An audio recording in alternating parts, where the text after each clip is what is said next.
Your mind's been a little busy lately, going back to the same thoughts over and over and over again, let's tap. So, welcome to Don't Make Me Tap Again. I am your host, Angie Grant, and this podcast is all about using the emotional freedom technique to let go of stress, overwhelm, anxiety, whatever it might be. Most often, I follow the human design energy. So, the energy shifts about every 6 days, and we feel it. As humans, we feel the shifts in energy, and we oftentimes can't explain it. So I give you a little bit of a lesson about the energy that we're in to help you understand what your body is experiencing. And then I use EFT tapping to help you release some of the negative energy that can be associated with it. So today we are moving into gate 24.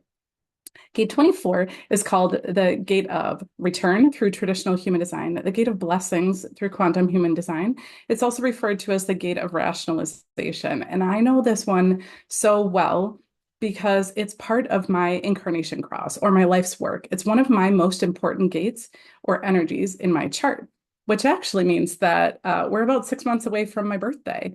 So in human design, whenever we come across a gate that is the most important gate in your chart, that means that it's the week of your birthday, essentially, that somewhere within that time frame your birthday falls. And then the second most important gate or most present energy in your life is oftentimes, it's called your conscious earth. And so your conscious earth will be present or be the energy we're moving through 6 months from your birthday. That was something you may or may not care about or need to know. But anyways, I was just excited as we were moving into this energy because I know it so well. I know the shadow or the negative energy of this, and I know the higher, more positive energy that can come with this because I've been in both, because that's how this all works. We're never going to be fully in the highest energy of any of these energies. We're going to fluctuate between both. And that's okay. That's part of the human experience. And what I love about this energy in particular is it teaches us kind of the lesson about all of that, right? So I said it's the gate of rationalization. What that really means is that this energy is here to teach us how to take the crises that we're going through, take the challenges that we're presented with, and to be able to find the blessings in them, to find, what that lesson was or what growth came to us from all of the things that we go through. And I know before I had learned about human design, I experience this all the time. There's so many challenging things that have happened in my life, so many, as is true for many of us, right? And I knew that I often could find the good in the struggle. But I didn't know how to explain that about myself, but it was something that, quite frankly, people in my life it would drive them nuts, right? Like, how can I just move on from something that was so challenging? Well, because this is an important energy in my lesson plan in my life. It doesn't work out that way for everybody. Some people really do get stuck in the repeating patterns, the kind of hamster wheel in their head. So some people may refer to it as. But the gift that we're all experiencing right now this week is that doesn't have to be the only way to look at things. That we as humans have this brilliant power to shift the way that we're thinking about things. We oftentimes don't know that. We often get stuck in these loops, get stuck in our head, get stuck repeating the same problem over and over and over again, and we can't seem to see our way out. We can't seem to figure out what to do about that. And that's what this energy teaches us. It teaches us that to get out of that loop of rationalizing that we should be stuck here, or we deserve this, or that this is, what is supposed to happen, that on the plus side of that, or the more positive energy of this same gate, is really being able to take that step back and really reflect on, using our imagination, what was the good or the lesson that came from this sometimes really tragic experience.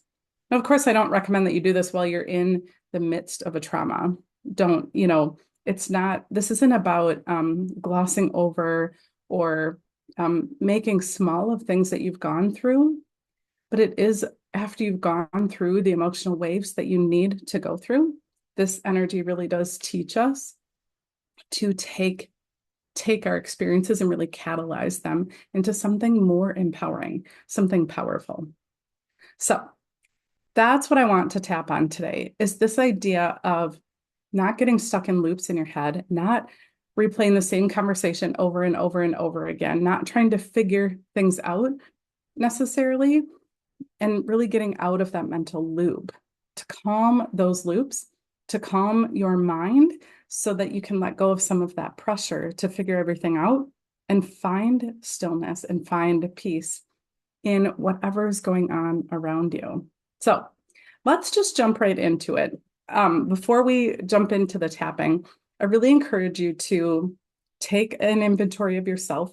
When I talk about this idea of getting stuck in loops and repeating the same patterns and really getting not being able to see the blessings or the lessons of what you've been through, how does that sit with you? If you were to score it on a scale of 1 to 10, 1 being totally at peace and that this is a skill that you really hold on to, that this is something you're really good at, and 10 being like, oh, heck no, I will stay stuck in that loop as long as I want to, and you can't get me off of this loop, right?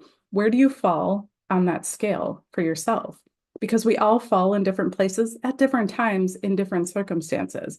But here in this moment right now, as you're watching this episode, check in with yourself. What number would you give yourself? Again, 10 being that it's a big problem and you're stuck in a loop, and 1 being that you're totally at peace. And then let's tap. Well, all I encourage you to do, if it feels right to you, is to tap along with me and repeat my words or shift them if you need to. But I would say that when I start with tapping, I always start with the negative thoughts that are already looping in your head, because that is what your nervous system is holding on to, is those negative thoughts. We will work towards affirmations and what we want to be happening. But right now, your nervous system is holding tight onto those negative thoughts. So let's tap. Even though I can get stuck in loops in my head, overthinking everything, I deeply and completely love and accept myself. Even though I can't find the good in some really awful things that have happened in my life, I trust that I will be able to see. Even though I feel like all the bad things happen to me and I feel like I'm being punished, and I repeat that loop over and over and over again, I deeply and completely love and accept myself. All right, stop tapping. Nice calm breath. And then on the top of the head, I'm stuck in a loop. Inside the eyebrow, bad things happen to me. In the temple, I am stuck in a loop. Under the eye, I don't see any evidence that there's a lesson here. Yeah, I don't think I could find a blessing in these things. I am stuck in a loop. I'm overthinking and I'm overanalyzing.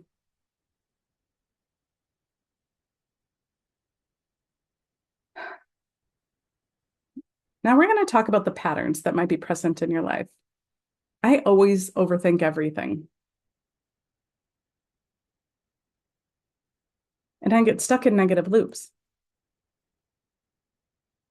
I have people in my life who help me stay there too. I always overthink everything. I don't know how to break the loop. I feel like I don't have evidence that good can come from this. I don't know how to break the loop. I always tend to get stuck in a loop. All right, another nice calming breath. All right, we're going to keep tapping. What if I could see a blessing in this thing that happened?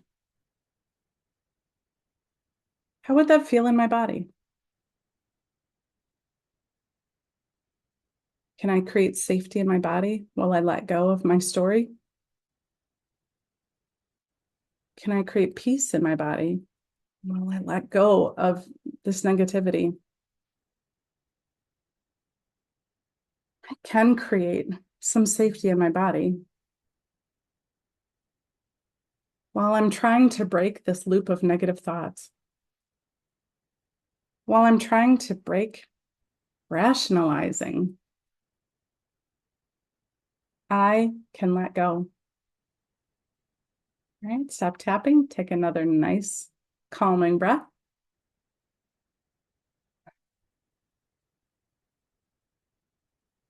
On the top of the head, blessings in my struggles and lessons in my struggles.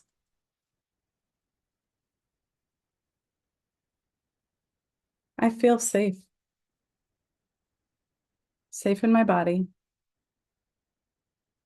safe in my mind. It's okay to let go of control.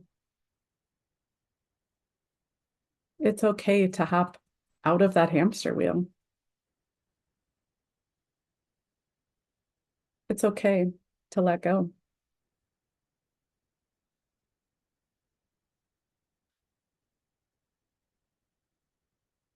So check in with yourself again. On that scale of 1 to 10, 1 being that you're totally at peace and it's easy to let things go. It's easy to find the blessings or the lessons in the struggles. And 10 being, nope, still stuck in a loop, still repeating patterns. Where are you at? Has your number shifted at all? If it's moved in a positive direction, meaning if your number has gotten smaller at all, that's good. That's great, actually. It means that your nervous system is feeling just a little bit safer, or maybe a lot safer, to let go of some of those mental loops and to stop rationalizing that you deserve to be stuck or you need to be stuck because you don't. That's just your mind trying to keep you safe. And well, let's be honest, our mind is not designed to know what's best for our body. Our mind is full of ideas from other people, from the media, from social media. Our mind is full of knowledge, but your mind is not equipped to know what's best for you. It's not equipped to know what feels right in your body. And so when we can stop rationalizing, stop trying to, or stop not even trying, stop just getting stuck in these loops and really break that loop when you're ready, there's so much power in that. There's so much freedom. There's so much peace there. So that's what I hope for you is more peace in your body, more empowerment, breaking those loops so that you can start showing up for yourself and your loved ones the way that you want to, the way that feels right to you. So if you need more personalized support, as always, check out my links. I'd love to help you through whatever you're stuck on. And of course, this isn't a replacement for any medical or mental health advice. Talk with your doctor if you're feeling really stuck. But I'd love to share this tool with you in a more personalized way. So when you're ready, reach out. And until then, keep tapping away your stress.